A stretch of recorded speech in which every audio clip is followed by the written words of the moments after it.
श्री रामकृष्ण देव ने, आपने देखा होगा कि जनक का जो जनक थे उनका कई बार जिक्र किया है, और जनक का जिक्र इसलिए किया गया है क्योंकि जनक राजमहल में रहते थे, लेकिन उसके बावजूद भी वे किसी भी चीज में संलिप्त नहीं होते थे। इसलिए सन्यासियों को उनके पास भेजा जाता था, और सन्यासियों को भेजने के लिए कई बार सन्यासी उनके पास आते थे। तो एक बार एक सन्यासी को जनक के पास भेजा गया, यही सीखने के लिए कि किस प्रकार किसी भी चीज में संलिप्त नहीं होना है।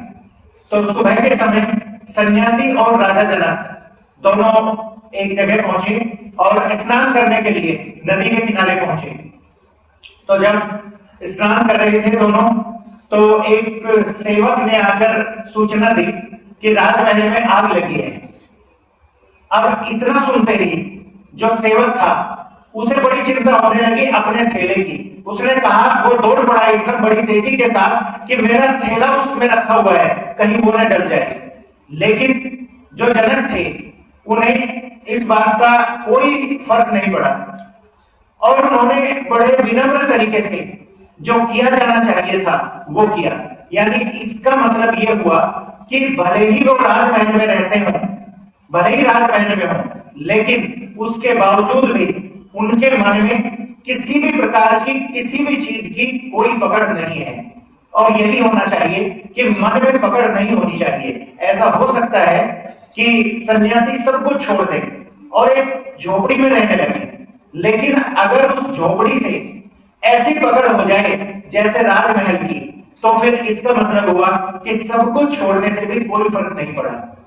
और यह संभव है कि सब कुछ न छोड़ा जाए, सब कुछ, सब काम किए जाएं सब तरह से, लेकिन उसमें संलिप्त होकर नहीं, उनसे बिल्कुल अलग होकर। अगर इस प्रकार कोई भी काम किया जाता है तो फिर वो कर्मों का त्याग हो जाता है। असल में ये जो मुक्ति की स्थिति है ये किस प्रकार काम करती है? इस दुनिया में तीन शक्तियां हैं जो काम करती हैं। तीन शक्तियां काम करती हैं हर जगह, हर एक स्थिति में, हर जगह तीन स्थितियां काम करती हैं। उन्हें नाम कुछ भी दिए जा सकते हैं। जैसे मैटर है, पदार्थ है, पदार्थ को समझा जा सकता है इलेक्ट्रॉन, प्रोटॉन और न्यूट्रॉन, इन तीनों से।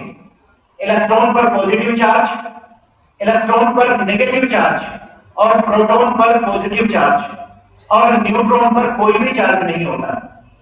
तो अगर फिजिक्स की भाषा में देखा जाए तो ये तीन शक्तियां काम करती हैं, और इन्हीं के द्वारा मैटर समझा जा सकता है। इसके बगैर मैटर नहीं समझा जा सकता।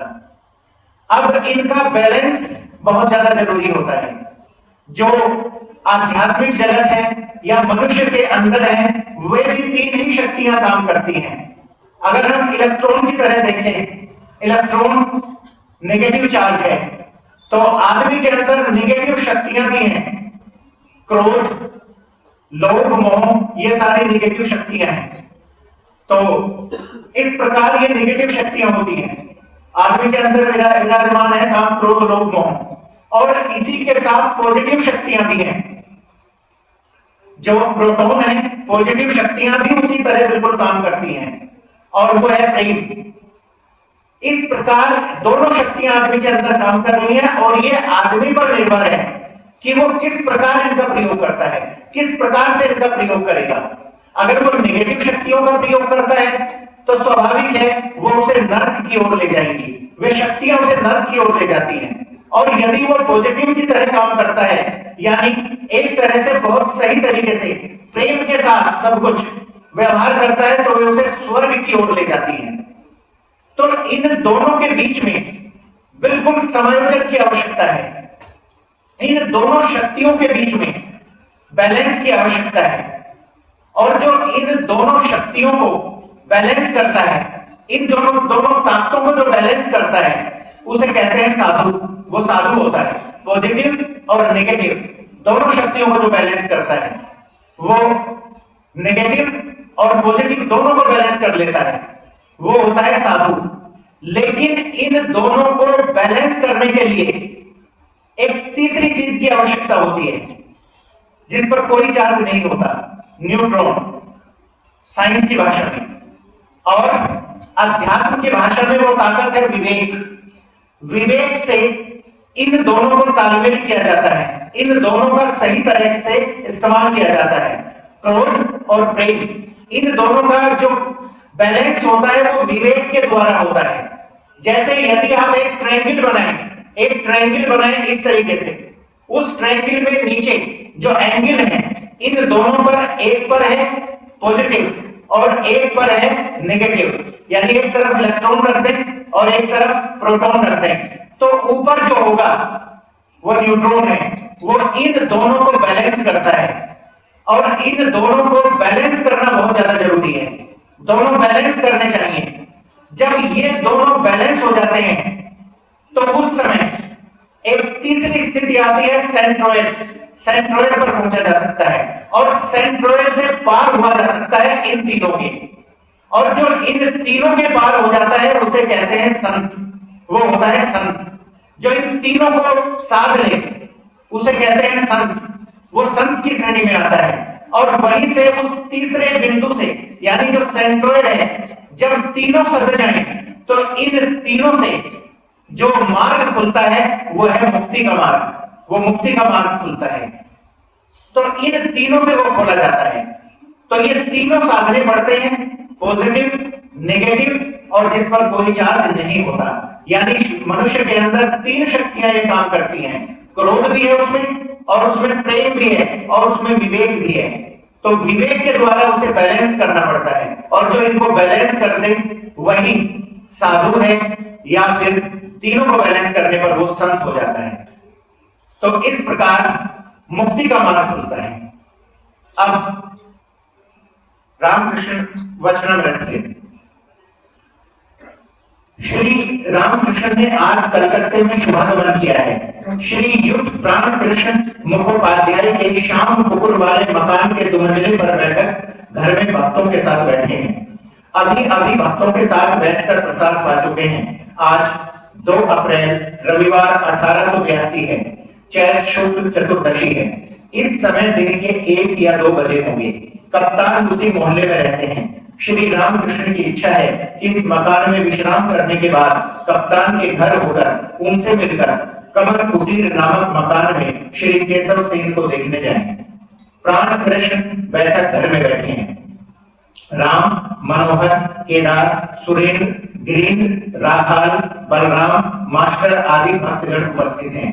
मोहल्ले के कुछ सज्जन तथा अन्य दूसरे निमंत्रित व्यक्ति भी आए हैं। श्री रामकृष्ण क्या कहते हैं यह सुनने के लिए सभी उत्सुक होकर बैठे हैं। श्री रामकृष्ण कह रहे हैं, ईश्वर और उनका ऐश्वर्य, यह जगत उनका ऐश्वर्य है, परंतु ऐश्वर्य देखकर ही सब लोग भूल जाते हैं। जिनका ऐश्वर्य है उनकी खोज नहीं करते। कामनी कांचन का भोग करने सभी जाते हैं, परंतु उसमें दुख और अशांति ही अधिक है। संसार मानो विशाल नदी का भंवर है। नाव भंवर में पड़ने पर फिर उसका बचना कठिन है। गुठलू कांटे की तरह एक छूटता है तो दूसरा जकड़ जाता है। गोरख धंधे में एक बार घुसने पर निकलना कठिन होता है। मनुष्य मानव जल सा जाता है। एक भक्त ने कहा, महाराज तो इसका उपाय क्या है? श्री रामकृष्ण ने कहा, उपाय है साधु संग और प्रार्थना। वैद्य के पास गए बिना रोग ठीक नहीं होता। साधु संग एक ही दिन करने से कुछ नहीं होता, सदा ही आवश्यक है, रोग लगा ही है। फिर वैद्य के पास बिना रहे नाड़ी ज्ञान नहीं होता, साथ साथ घूमना पड़ता है। तब समझ में आता है कि कौन कफ की नाड़ी है और कौन पित्त की नाड़ी है। भक्त ने कहा, साधु संग से क्या उपकार हो सकता है? श्री रामकृष्ण ने कहा, ईश्वर पर अनुराग होता है, उनसे प्रेम होता है, व्याकुलता न आने से कुछ भी नहीं होगा।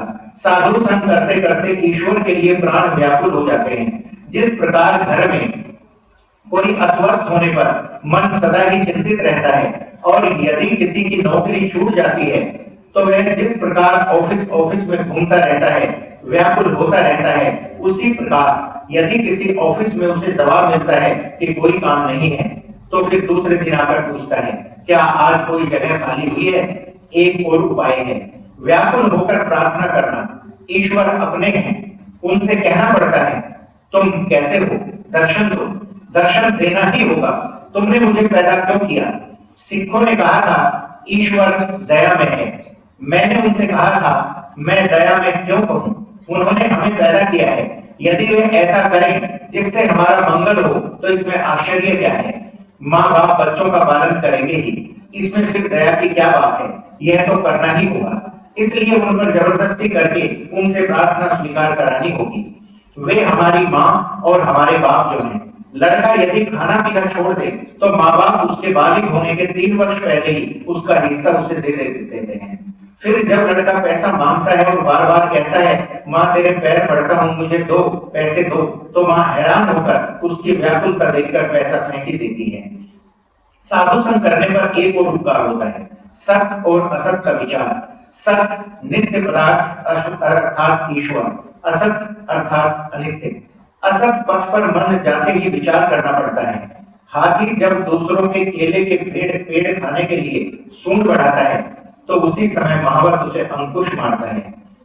पड़ोसी ने कहा महाराज पाप बुद्धि क्यों होती है। श्री रामकृष्ण ने कहा उनके जगत में सभी प्रकार हैं, साधु लोग भी उन्होंने बनाए हैं, दुष्ट लोगों को भी उन्होंने ही बनाया है, सद्बुद्धि भी वे ही देते हैं और असद बुद्धि भी। पड़ोसी ने कहा तो क्या पाप करने पर हमारी कोई जिम्मेदारी नहीं है। श्री रामकृष्ण ने कहा ईश्वर का नियम है कि पाप करने पर उसका फल भोगना पड़ेगा। मिर्च खाने पर क्या तीखा न लगेगा। सेठो बाबू ने अपनी जवानी में बहुत कुछ किया था, इसलिए मरते समय उन्हें अनेक प्रकार के रोग हुए। कम उम्र में इतना पता नहीं चलता। काली बाड़ी में भोजन पकाने के लिए सुंदर वन की लकड़ी रहती है, वह गीली लकड़ी पहले पहले अच्छी जलती है, उस समय मालूम भी नहीं होता कि इसके अंदर जल है। लकड़ी का जलना समाप्त होते समय सारा जल पीछे की ओर आ जाता है और चूल्हे की आग बुझा देता है। इसलिए काम क्रोध लोभ इन सब से सावधान रहना चाहिए। देखो हनुमान ने क्रोध में लंका जला दी, अंत में ख्याल आया अशोक वन में सीता भी है, तब सटपटाने लगे कि कहीं सीता जी को कुछ न हो जाए।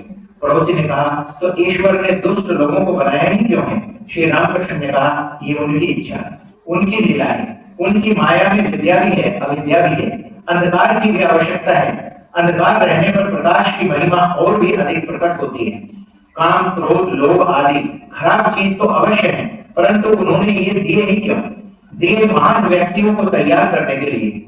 मनुष्य इंद्रियों पर विजय प्राप्त करने से महान होता है, जितेंद्रिय क्या नहीं कर सकता, उनकी कृपा से उसे ईश्वर प्राप्ति तक हो सकती है। फिर दूसरी ओर देखो काम से उनकी सृष्टि की लीला चल रही है। दुष्ट लोगों की भी आवश्यकता है। एक गांव के लोग बहुत उद्दंड हो गए थे, उस समय वहां गोलोक चौधरी को भेज दिया गया, उनके नाम से लोग कांपने लगे, इतना कठोर शासन था उसका। अतएव अच्छे बुरे सभी तरह के लोग चाहिए। सीता जी बोली राम अयोध्या में यदि सभी सुंदर महल होते तो कैसा अच्छा होता। मैं देख रही हूँ अनेक मकान टूट गए हैं, कुछ पुराने हो गए हैं। श्री राम बोले सीता यदि सभी मकान सुंदर हो जाएं तो मिस्त्री लोग क्या करेंगे। ईश्वर ने सभी प्रकार के पदार्थ बनाए हैं, अच्छे पेड़, विषैले पेड़ और व्यर्थ के पौधे भी। जानवरों में भले बुरे सभी हैं, बाघ शेर सांप सभी हैं। पड़ोसी ने कहा महाराज संसार में रहकर क्या भगवान को प्राप्त किया जा सकता है। श्री रामकृष्ण ने कहा अवश्य किया जा सकता है, परंतु जैसा कहा साधु संग और सदा प्रार्थना करनी पड़ती है। उनके पास रोना चाहिए, मन का सभी मैल धुल जाने पर उनका दर्शन होता है। मन मानो मिट्टी से लिपटी हुई एक लोहे की सुई है, ईश्वर है चुंबक, मिट्टी रहते चुंबक के साथ संयोग नहीं होता। रोते रोते सुई की मिट्टी धुल जाती है। सुई की मिट्टी अर्थात काम क्रोध लोभ पाप बुद्धि विषय बुद्धि आदि। मिट्टी धुल जाने पर सुई को चुंबक खींच लेगा, अर्थात ईश्वर दर्शन होगा। चित्त शुद्धि होने पर ही उनकी प्राप्ति होती है। ज्वर चढ़ा है, शरीर मानो भुन रहा है, इससे पुण्य से क्या काम होगा। संसार में ईश्वर लाभ होगा क्यों नहीं होगा। वही साधु संग रो रो कर प्रार्थना, बीच बीच में निर्जन वास, चारों ओर कटघरा लगाए बिना रास्ते के पौधों को गाय बकरियां खा जाती हैं। पड़ोसी ने कहा तो फिर जो लोग संसार में हैं उनकी भी मुक्ति होगी। श्री रामकृष्ण ने कहा सभी की मुक्ति होगी, परंतु गुरु के उपदेश के अनुसार चलना पड़ेगा। टेढ़े रास्ते से जाने पर फिर सीधे रास्ते पर आने में कष्ट होगा। मुक्ति बहुत देर में होती है, शायद इस जन्म में न भी हो। फिर संभव है अनेक जन्मों के पश्चात जनक आदि ने संसार में भी कर्म किया था, ईश्वर को सिर पर रखकर काम करते थे। नाचने वाली जिस प्रकार सिर पर बर्तन रखकर नाचती है और पश्चिम की औरतों को नहीं देखा, सिर पर जल का घड़ा लेकर हंस हंसकर बातें करती हुई जाती हैं। पड़ोसी ने कहा, आपने गुरु उपदेश के बारे में बताया, पर गुरु कैसे प्राप्त करूं? श्री रामकृष्ण ने कहा, हर एक गुरु नहीं हो सकता। कीमती शहतीर पानी में स्वयं भी बहता हुआ चला जाता है और अनेक जीव जंतु भी उस पर चढ़कर जा सकते हैं, पर मामूली लकड़ी पर चढ़ने से लकड़ी भी डूब जाती है और जो चढ़ता है वह भी डूब जाता है। इसलिए ईश्वर युग युग में लोक शिक्षा के लिए गुरु रूप में स्वयं अवतीर्ण होते रहते हैं। सच्चिदानंद ही गुरु हैं।